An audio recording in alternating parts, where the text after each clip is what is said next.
أعوذ بالله من الشيطان الرجيم. بسم الله الرحمن الرحيم. سيقول السفهاء من الناس ما ولاهم عن قبلتهم التي كانوا عليها قل لله المشرق والمغرب يهدي من يشاء إلى صراط مستقيم. وكذلك جعلناكم أمة وسطا لتكونوا شهداء على الناس ويكون الرسول عليكم شهيدا.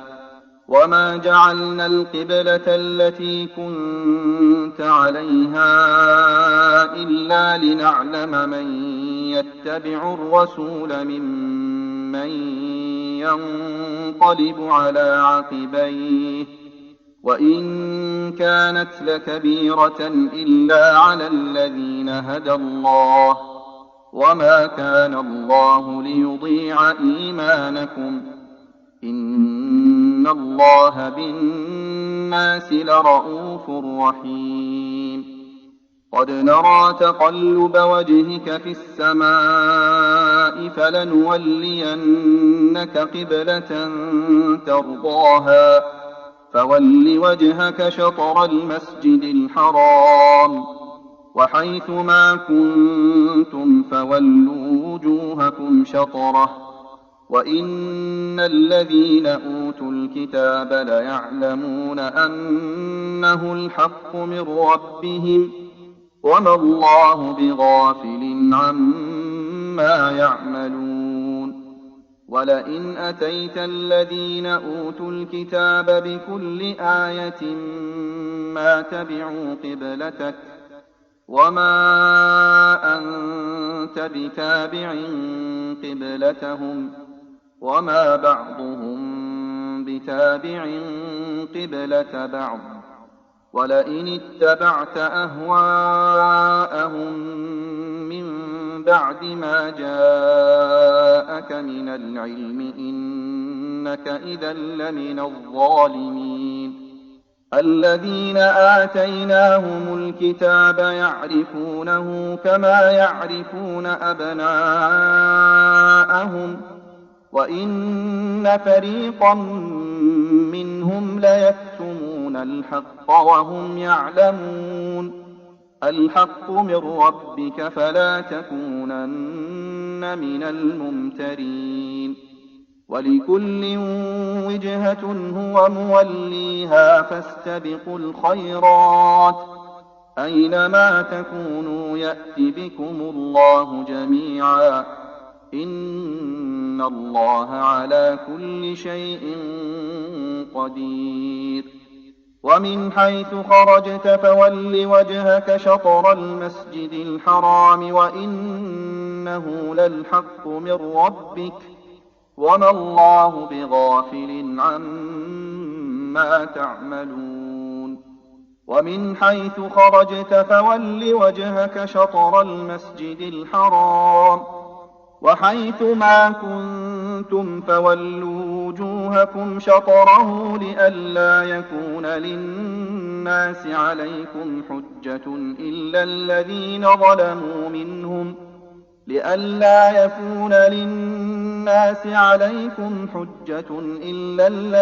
ظلموا منهم فلا تخشوهم واخشوني ولأتم نعمتي عليكم ولعلكم تهتدون. كما أرسلنا فيكم رسولا منكم يتلو عليكم آياتنا ويزكيكم ويعلمكم الكتاب والحكمة ويعلمكم ما لم تكونوا تعلمون. فاذكروني أذكركم واشكروا لي ولا تكفرون. يا أيها الذين آمنوا استعينوا بالصبر والصلاة إن إن الله مع الصابرين.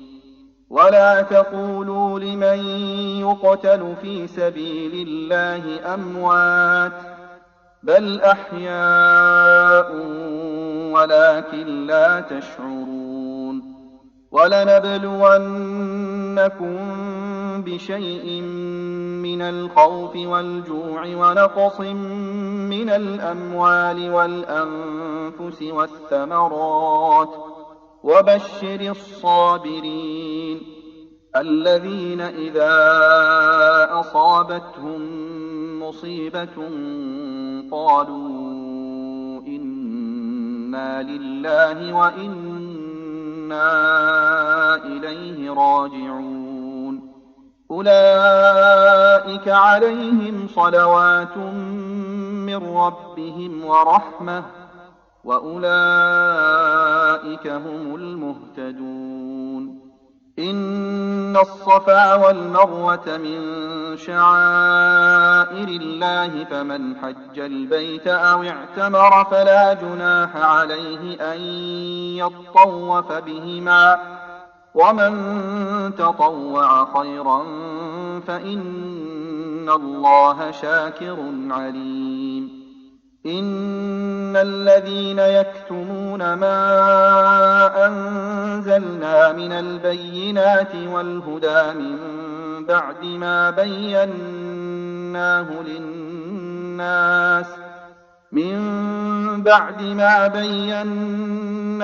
للناس في الكتاب، أولئك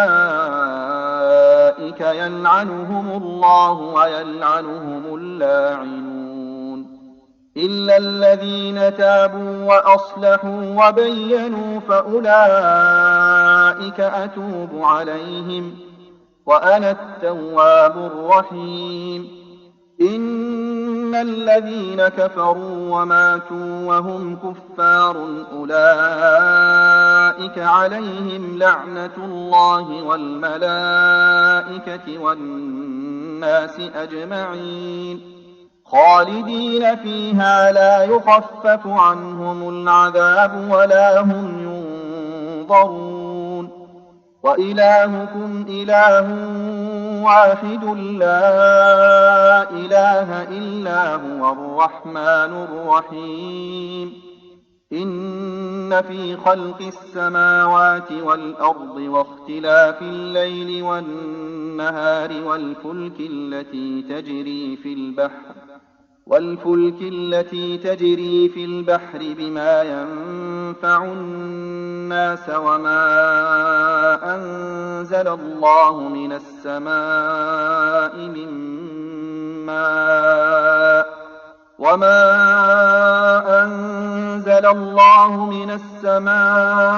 من ماء فأحيا به الأرض بعد موتها وبث فيها من كل دابة، وتصريف الرياح والسحاب المسخر بين السماء والأرض لآيات لقوم يعقلون. ومن الناس من يتخذ من دون الله أندادا يحبونهم كحب الله، والذين آمنوا أشد حبا لله.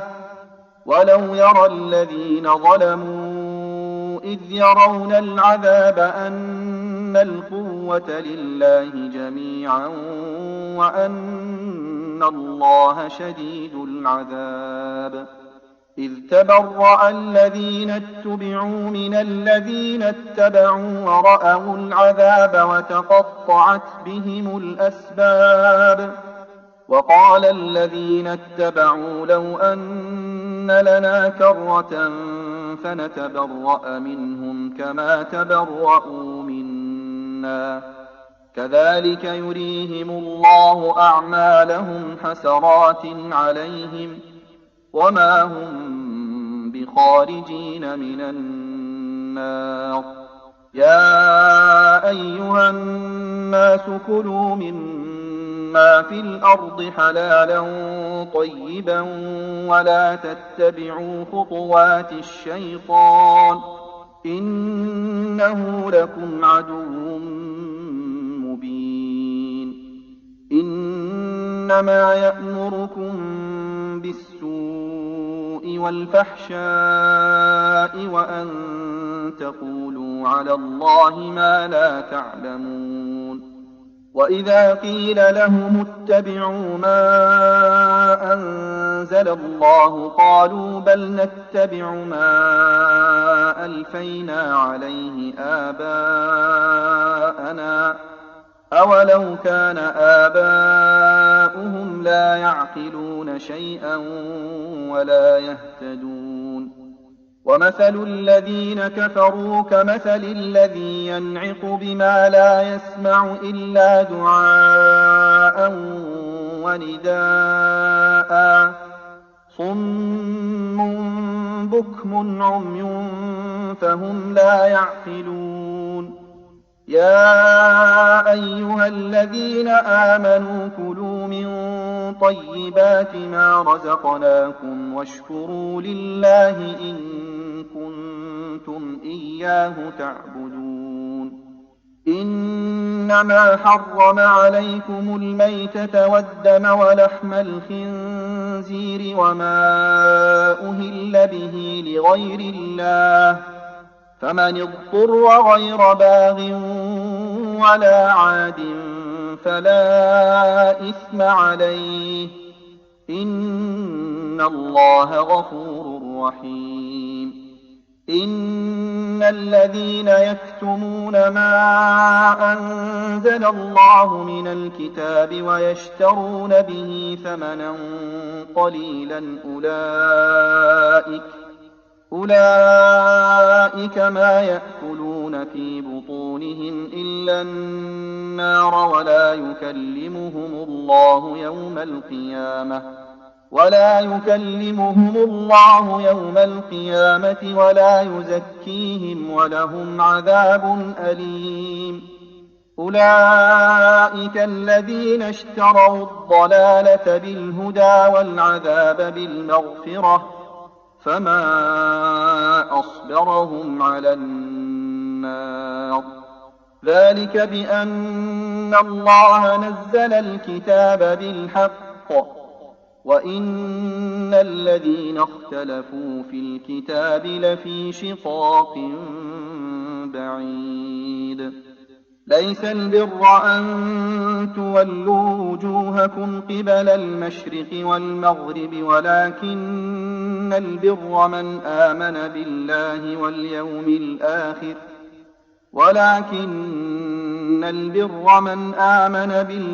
واليوم الآخر والملائكة والكتاب والنبيين وآتى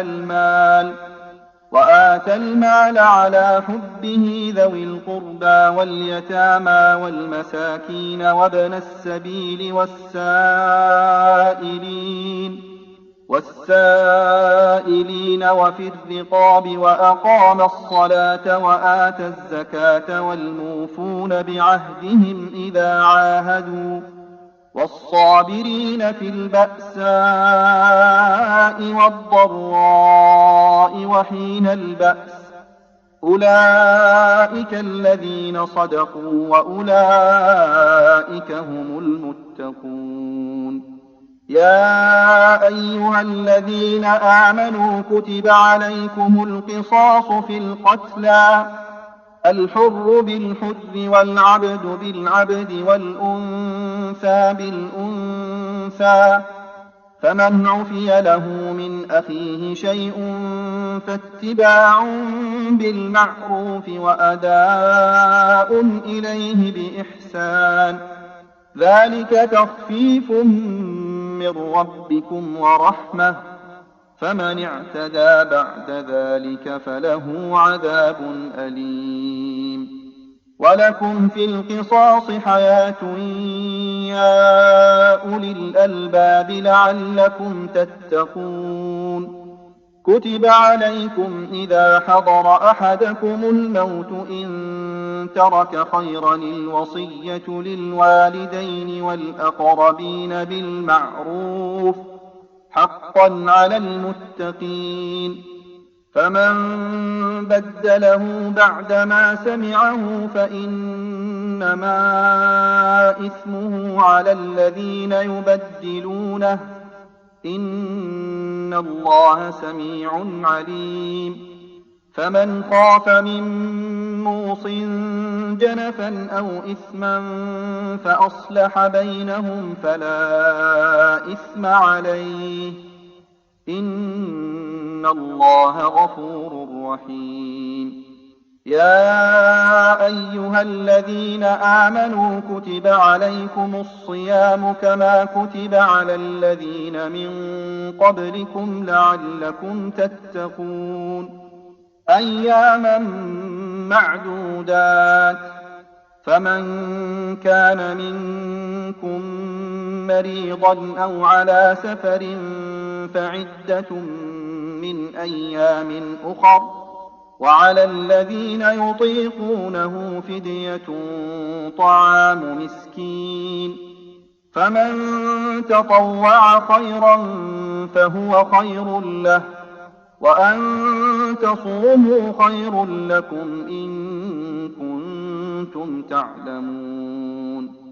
شهر رمضان الذي أنزل فيه القرآن هدى للناس وبينات من الهدى والفرقان، فمن شهد منكم الشهر فليصمه، ومن كان مريضا أو على سفر فعدة من أيام أخر، يريد الله بكم اليسر ولا يريد بكم العسر ولتكملوا العدة ولتكبروا الله على ما هداكم ولعلكم تشكرون.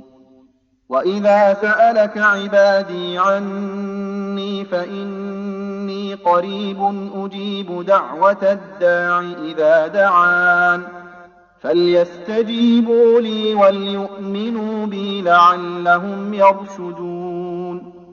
أحل لكم ليلة الصيام الرفث إلى نسائكم، هن لباس لكم وأنتم لباس لهن، علم الله أنكم كنتم تختانون أنفسكم فتاب عليكم وعفى عنكم، فالآن باشروهن وابتغوا ما كتب الله لكم، وكلوا واشربوا حتى يتبين لكم الخيط الأبيض من الخيط الأسود من الفجر، ثم أتموا الصيام إلى الليل، ولا تباشروهن وأنتم عاكفون في المساجد، تلك حدود الله فلا تقربوها، كذلك يبين الله آياته للناس لعلهم يتقون.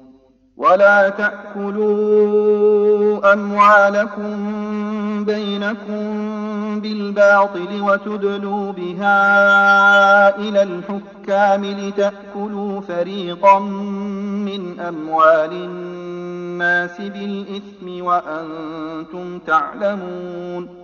يسألونك عن الأهلة قل هي مواقيت للناس والحج، وليس البر بأن تأتوا البيوت من ظهورها ولكن البر من اتقى، وأتوا البيوت من أبوابها، واتقوا الله لعلكم تفلحون. وقاتلوا في سبيل الله الذين يقاتلونكم ولا تعتدوا، إن الله لا يحب المعتدين. واقتلوهم حيث ثقفتموهم وأخرجوهم من حيث أخرجوكم، والفتنة أشد من القتل، ولا تقاتلوهم عند المسجد الحرام حتى يقاتلوكم فيه، فإن قاتلوكم فاقتلوهم، كذلك جزاء الكافرين. فإن انتهوا فإن الله غفور رحيم.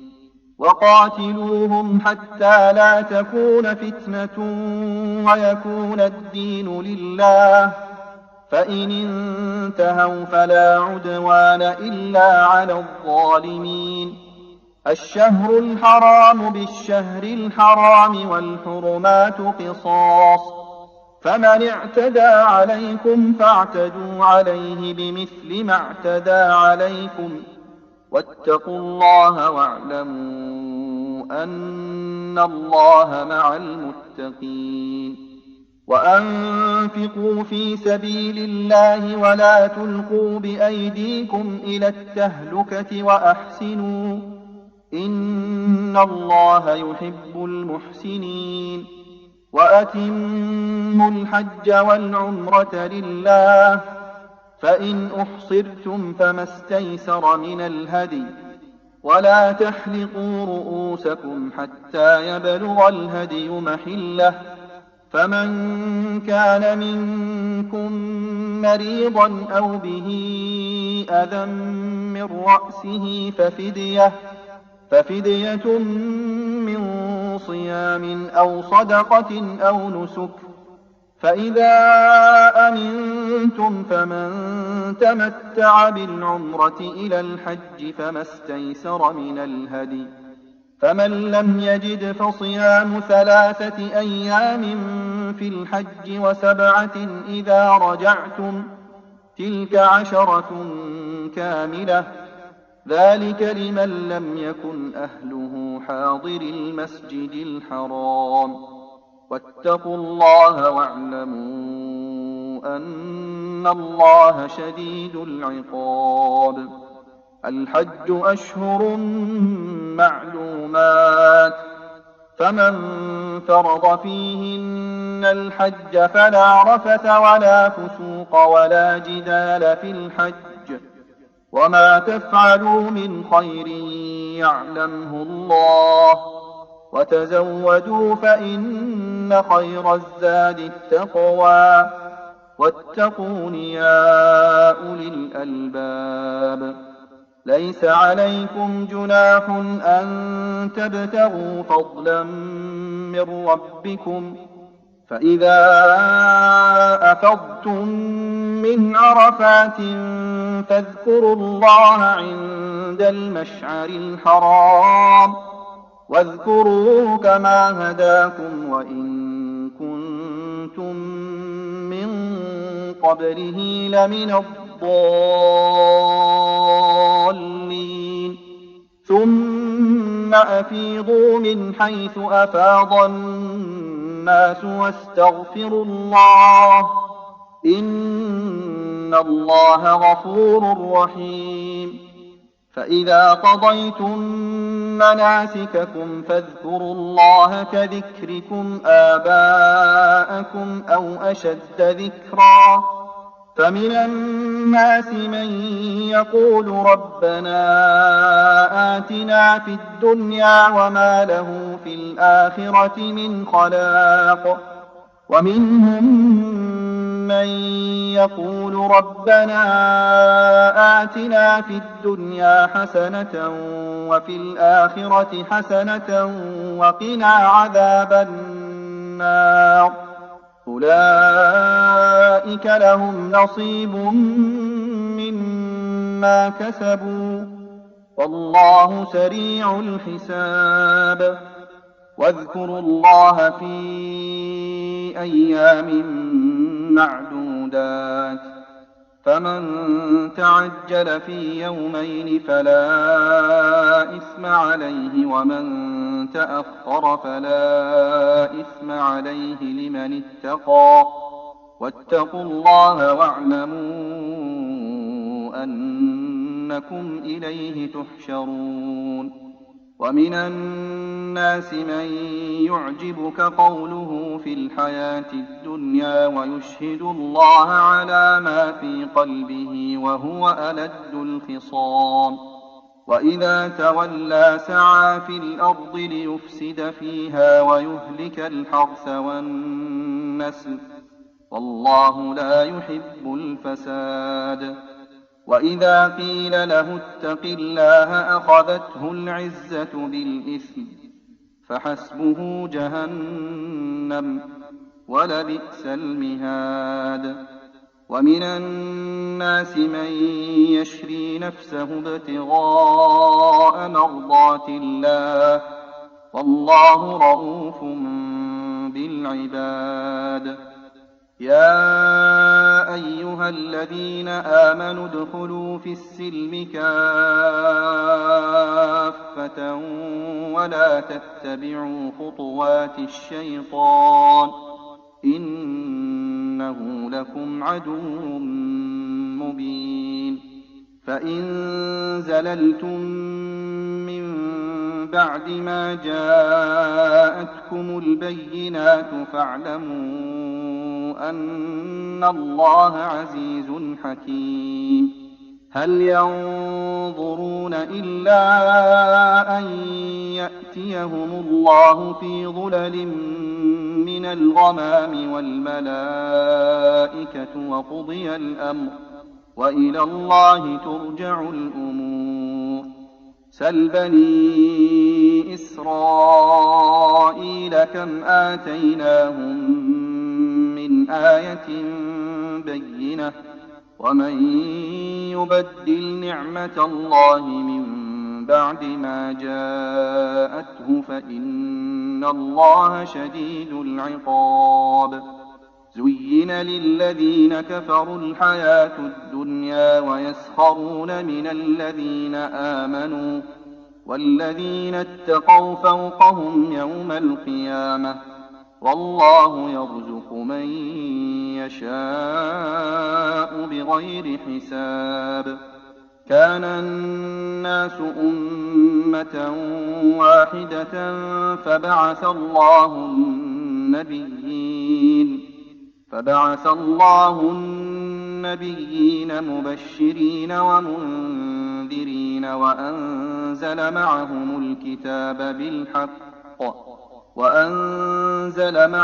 الكتاب بالحق ليحكم بين الناس فيما اختلفوا فيه وما اختلف فيه إلا الذين أوتوه من بعد ما جاءتهم البينات بغيا بينهم فهدى الله الذين آمنوا لما اختلفوا فيه من الحق بإذنه والله يهدي من يشاء إلى صراط مستقيم أم حسبتم أن تدخلوا الجنة ولما يأتكم مثل الذين خلوا من قبلكم مستهم البأساء والضراء وزلزلوا حتى يقول الرسول والذين آمنوا معه متى نصر الله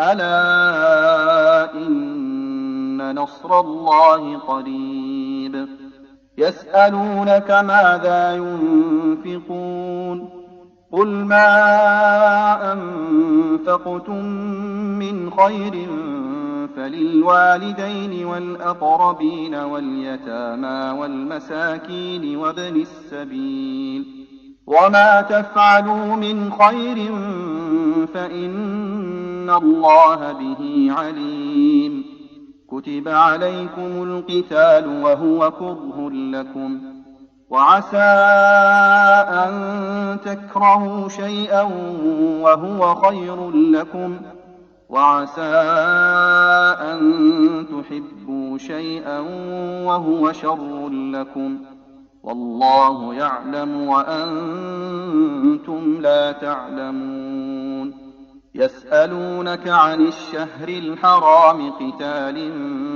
فيه قل قتال فيه كبير وصد عن سبيل الله وكفر به والمسجد الحرام وإخراج أهله منه أكبر عند الله والفتنة أكبر من القتل ولا يزالون يقاتلونكم حتى يردوكم عن دينكم إن استطاعوا ومن يرتدد منكم عن دينه فيمت وهو كافر فأولئك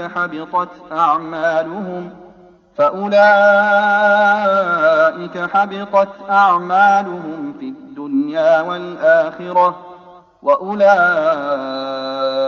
أصحاب النار هم فيها خالدون إن الذين آمنوا والذين هاجروا وجاهدوا في سبيل الله أولئك يرجون رحمة الله والله غفور رحيم يسألونك عن الخمر والميسر قل فيهما إثم كبير ومنافع للناس وإثمهما أكبر من نفعهما ويسألونك ماذا ينفقون قل العفو كذلك يبين الله لكم الآيات لعلكم تتفكرون في الدنيا والآخرة ويسألونك عن اليتامى قل إصلاح لهم خير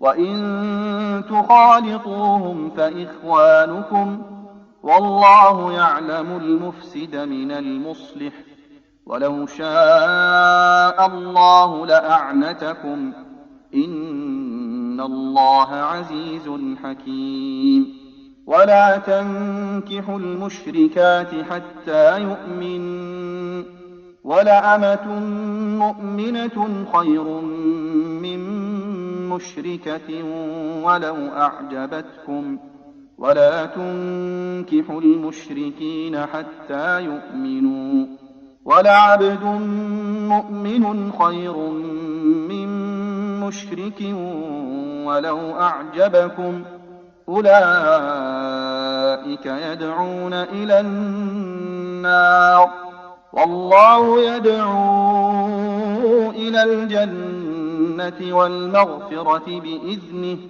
ويبين آياته للناس لعلهم يتذكرون ويسألونك عن المحيض قل هو أذى فاعتزلوا النساء في المحيض ولا تقربوهن حتى يطهرن فإذا تطهرن فأتوهن من حيث أمركم الله إن الله يحب التوابين ويحب المتطهرين نساؤكم حرث لكم فأتوا حرثكم أنى شئتم وقدموا لأنفسكم واتقوا الله واعلموا أنكم ملاقوه وبشر المؤمنين ولا تجعلوا الله عرضة لأيمانكم أن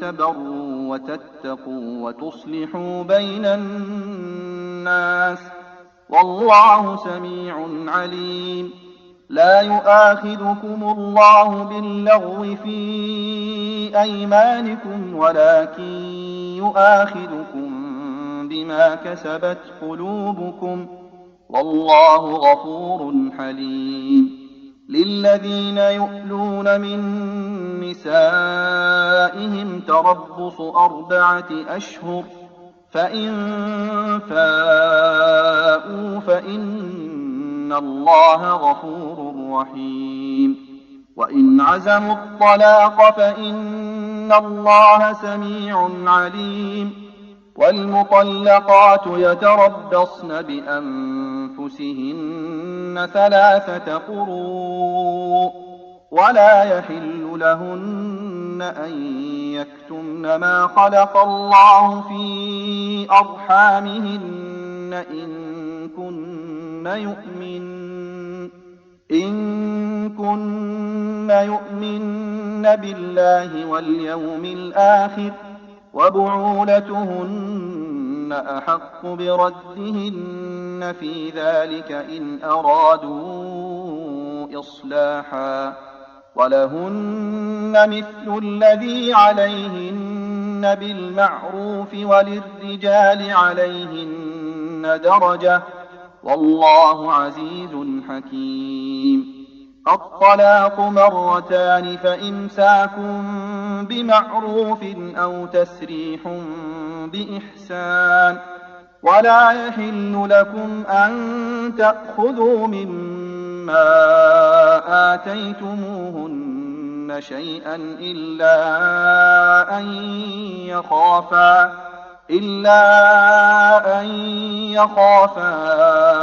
ألا يقيما حدود الله فإن خفتم ألا يقيما حدود الله فلا جناح عليهما فيما افتدت به تلك حدود الله فلا تعتدوها ومن يتعد حدود الله فأولئك هم الظالمون.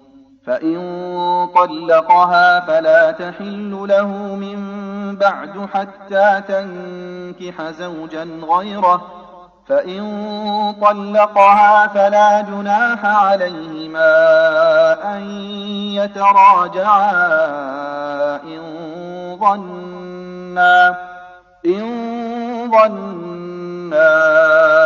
أن يقيما حدود الله وتلك حدود الله يبينها لقوم يعلمون.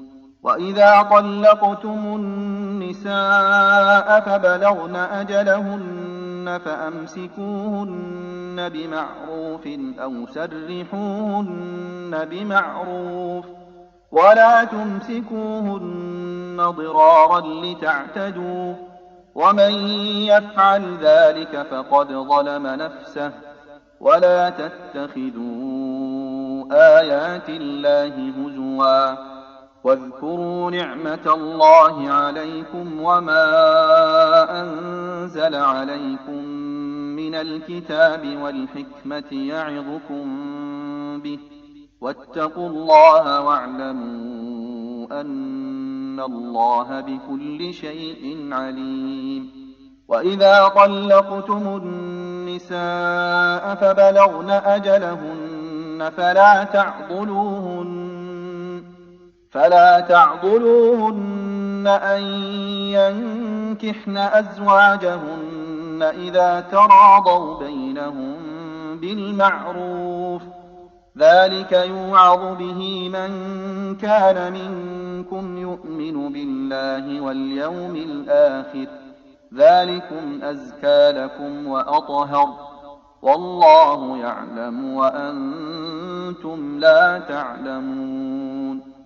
والوالدات يرضعن أولادهن حولين كاملين لمن أراد أن يتم الرضاعة وعلى المولود له رزقهن وكسوتهن بالمعروف لا تكلف نفس إلا وسعها لا تضار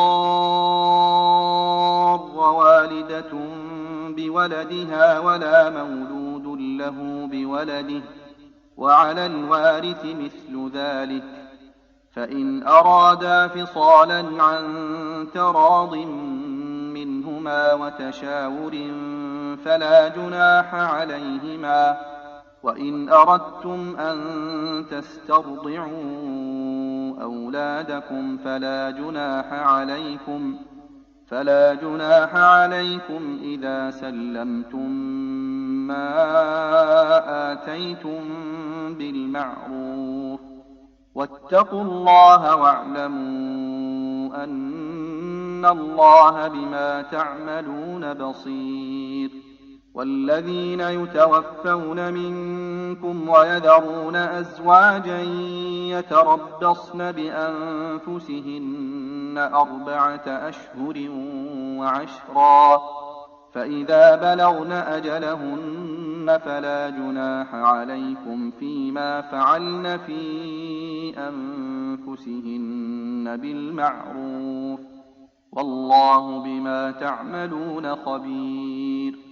ولا جناح عليكم فيما عرضتم به من خطبة النساء أو أكننتم في أنفسكم، علم الله أنكم ستذكرونهن ولكن لا تواعدوهن سرا إلا أن تقولوا قولا معروفا، ولا تعزموا عقدة النكاح حتى يبلغ الكتاب أجله، واعلموا أن الله يعلم ما في أنفسكم فاحذروه، واعلموا أن الله غفور حليم.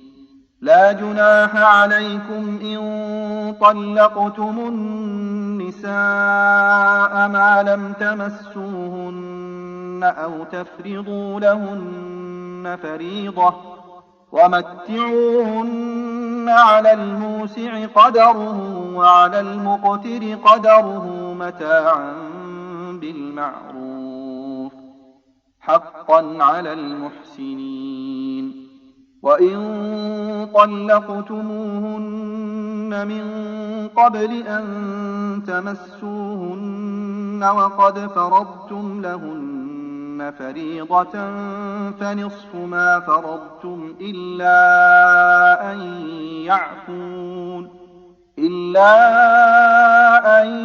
يعفون أو يعفو الذي بيده عقدة النكاح، وأن تعفوا أقرب للتقوى، ولا تنسوا الفضل بينكم، إن الله بما تعملون بصير.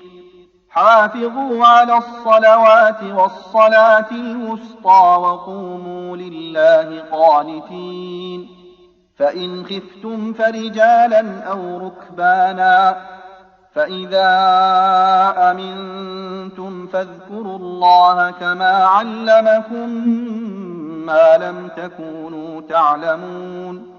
والذين يتوفون منكم ويذرون أزواجا وصية لأزواجهم متاعا إلى الحول غير إخراج، فإن خرجن فلا جناح عليكم فيما فعلن في أنفسهن من معروف، والله عزيز حكيم.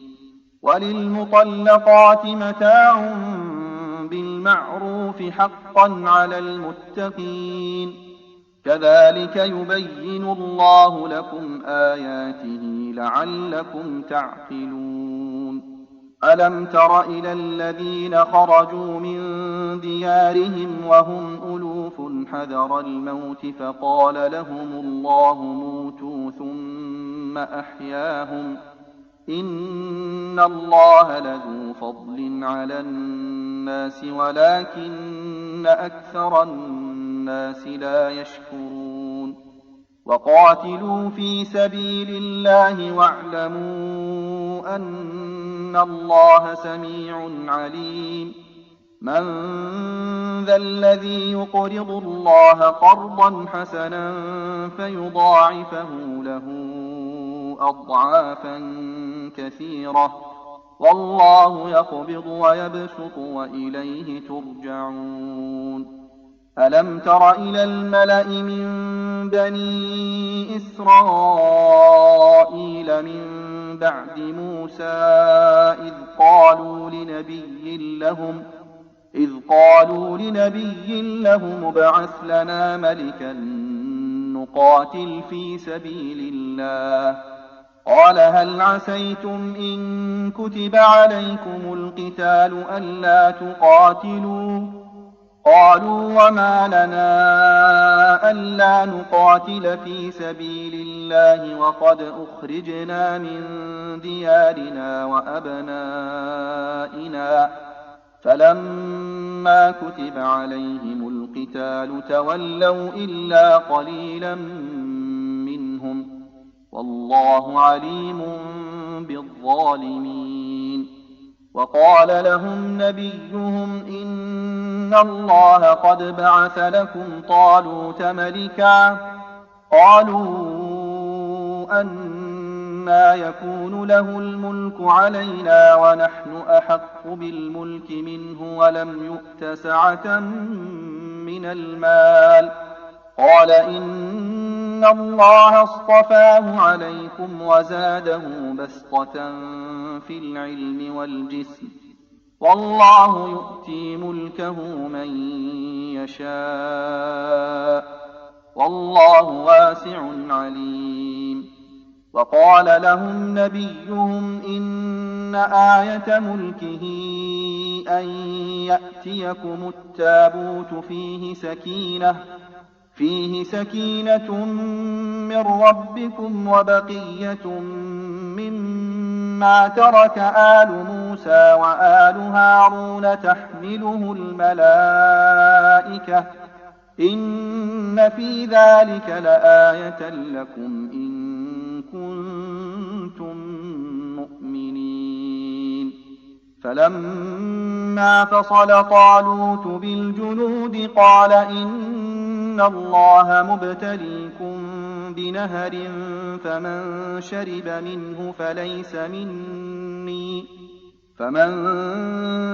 منه فليس مني ومن لم يطعمه فإنه مني إلا من اغترف غرفة بيده فشربوا منه إلا قليلا منهم فلما جاوزه هو والذين آمنوا معه قالوا لا طاقة لنا اليوم بجالوت وجنوده قال الذين يظنون أنهم ملاقو الله كم من فئة قليلة غلبت فئة كثيرة بإذن الله والله مع الصابرين. ولما برزوا لجالوت وجنوده قالوا ربنا أفرغ علينا صبرا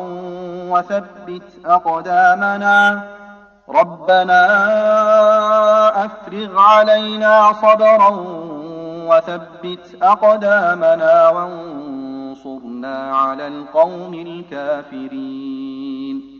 فهزموهم بإذن الله وقتل داود جالوت وآتاه الله الملك والحكمة وعلمه مما يشاء ولولا دفع الله الناس بعضهم ببعض لفسدت الأرض ولكن الله ذو فضل على العالمين.